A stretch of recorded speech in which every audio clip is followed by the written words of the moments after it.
से हम लोग भी पाकिस्तान में हमला कर सकते हैं। किस तरह से? वहां पर जो बलूचिस्तान है वहां के लोग अगर लिख के दे देते हैं कि हमारी मदद कीजिए तो हम लोग भी मार सकते हैं। आज यूएनओ क्या कहता है? जिसकी लाठी उसकी भैंस। यूएनओ ने क्यों कुछ नहीं किया? तो यूएनओ को अमेरिका ने खुद एक ऐसा कठपुतली बनाया है कि अमेरिका यूएनओ का यूज करके किसी भी देश पर हमला कर सकता है।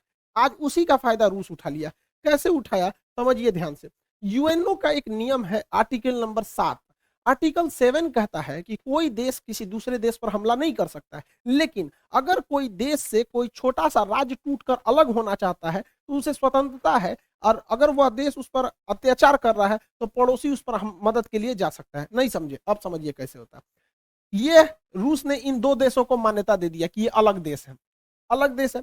और आर्टिकल 7 यूएनओ का कहता है कि किसी भी देश की मदद के लिए दूसरा देश आ सकता है। तो यहां पर स्वतंत्र देश की मान्यता दे दिया, यहां किसी को प्रधानमंत्री राष्ट्रपति बैठा दिया, और उसने लेटर लिख दिया किसको? रूस के राष्ट्रपति को कि हमें सैन्य मदद दीजिए, और इसके सैन्य मदद के आधार पर इस पर हमला कर दिया यहां पर, और कह रहा है ये स्पेशल मिलिट्री ऑपरेशन है। युद्ध है नहीं, ये स्पेशल मिलिट्री ऑपरेशन है। यही तो किए थे अमेरिका ने अफगानिस्तान में, यही तो अमेरिका ने किया था इराक में, यही तो अमेरिका ने माली में किया, यही अमेरिका ने सीरिया में किया, यही अमेरिका ने लीबिया में किया, यही अमेरिका मिस्र में किया था, यही अमेरिका वियतनाम में किया था, यही अमेरिका कोरिया में किया था। तो जब अमेरिका करेगा तो गलत नहीं है, रूस कर दिया तो गलत है। यहाँ पर आर्टिकल 17 यूएनओ में कोई भी चीज बर्बाद, यूएनओ क्या कर पाएगा? एंटोनियो गुटेरेस फिलिस्तीन पिटाता है, क्या कर लेते हैं? कुछ नहीं। कश्मीर का मुद्दा आज तक अटका हुआ है, क्या कर लिया इन लोगों ने? तालिबानी जब अफगानिस्तान में आतंक मचा रहे थे, क्या कर लिया इन लोगों ने?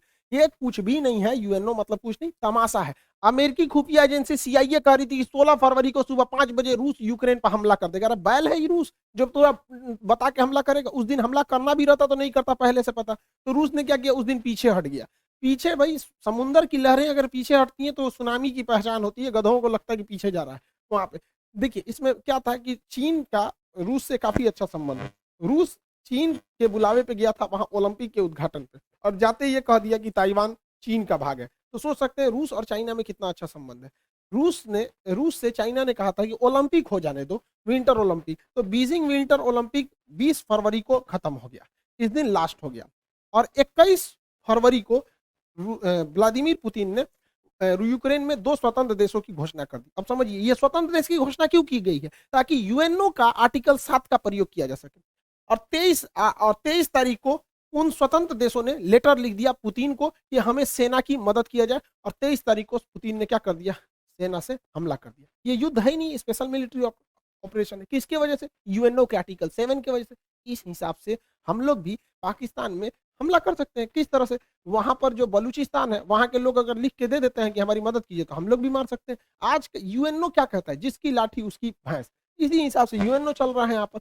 अब इसके बाद हमला यहाँ पर तेज कर दिया गया। रूस ने इसके ऊपर हमला कर दिया यूक्रेन पर। हालांकि जब यूएसएसआर का हिस्सा था तो यूक्रेन का काफी विकास किया था रूस ने। आप देखिए कैसे, ये है आपका यूक्रेन। यूक्रेन का काफी विकास किया था। जितने भी उस समय के जहाज बनते थे मिग 21, आज भी मिग 21 यूक्रेन में ही बनता है। जितने पानी वाली जहाजें रूस के यूएसएसआर के समय बनी सब यूक्रेन में। यूक्रेन के लोग आज इसको बनाना भूल गए हैं। हाल ये हो गया है जब यूक्रेन पर युद्ध के बादल मंडरा रहे थे तो यूक्रेन के इंजीनियर जहाजें बनाना भूल गए थे। तुर्की को बोले कि हमारे लिए जहाज बना दो। तो ये तो यूक्रेन की गलती है। यूक्रेन में काफी विकास किया था। यूक्रेन में ही प्रीपेड शहर बसाया गया था जहां चेर्नोबिल दुर्घटना हो गया था 1986 में, परमाणु दुर्घटना। उसकी राजधानी कीव के पास है। तो यूक्रेन में कोई भी देश इतना ज्यादा लगाव रखेगा और वो देश दूसरे देश को कहेगा कि नाटो सेना यहाँ लगाओ तो भड़कबे करेगा। यूक्रेन में आज भी 30% लोग रसियन भाषा बोलते हैं। पूर्वी यूक्रेन के लोग तो इजीली मान लेंगे कि वो रसिया के हैं, और रसिया इसको छोड़ेगा भी नहीं यहाँ पर, क्योंकि कोई भी देश अपनी सुरक्षा को सर्वोपरि रखता है। यूक्रेन जो है आज भी जो सेना के हथियार बनते थे, टैंक वगैरह, वो रूस यूक्रेन में बनाता था, क्योंकि वो चाहता था कि 15 देश खुल के रखे। आज भी पाकिस्तान के टैंक जो है वो यूक्रेन के ही बने हुए हैं। यूक्रेन जब 1991 में यूक्रेन और 15 देश से टूटे थे यूएसएसआर से, तो यूक्रेन के पास लगभग 200 परमाणु बम थे। 1996 में एनपीटी के समझौते के तहत यूक्रेन ने अपना 200 परमाणु बम वापस दे दिया। किसको? रूस को दे दिया। अगर ये परमाणु बम नहीं दिया रहता ना तो ये मामला कुछ और रहता। समझ में? तो ये परमाणु बम कितने शक्तिशाली है, कोई भी परमाणु संपन्न देश पर हमला